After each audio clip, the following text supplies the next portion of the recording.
آمن الرسول بما أنزل إليه من ربه والمؤمنون كل آمن بالله وملائكته وكتبه ورسله لا نفرق بين أحد من رسله وقالوا سمعنا وأطعنا غفرانك ربنا وإليك المصير لا يكلف الله نفسا إلا وسعها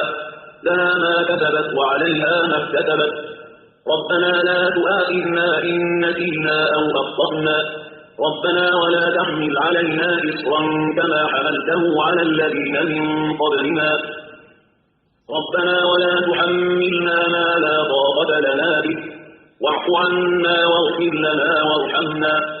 أنت مولانا فانصرنا على القوم الكافرين kii nga xam ne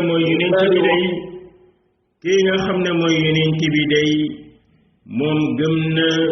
li nga xam ne wàcce nañ ko ci moom mu jóge ci boroomam jullit ña tamit gëm nañu lañu wàcce mu jóge ci seen boroom ñoom ñépp gëm nañu yàlla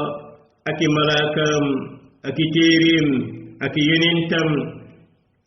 ñoom day nee nañu duñu tekkale diggante kenn ci yonent yàlla ya gannaaw ba ñu ne ñun day dégg nañu topp nañu ndigali yàlla ey yàlla jéggal ñu xam nañ ne ci yow lañuy mujj suñu borom yàlla mu ne du teg benn bakkan lu dul la nga xam ne mooy kàttanam ga bakkan boobu dana ko ñeel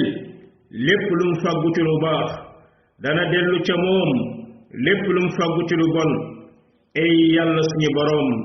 bu ñu jàppe mukk su dee ne ñun dañoo fàtte wala ñu juum ey yàlla suñu borom bu ñu teg mukk coono boo xamee ni nii day mel ni la nga tegoon xeet yi ñu fi jiitu woon ey yàlla suñu boroom bu ñu teg mukk loo xam ne ñun amuñu ca benn kàttan yal nag ñu jéggal yal nag ñu yal na nga jéggal ñeel ñu yal na nga muur la nga xam ne mooy suñuy bakkaar yal nag ñu yërëm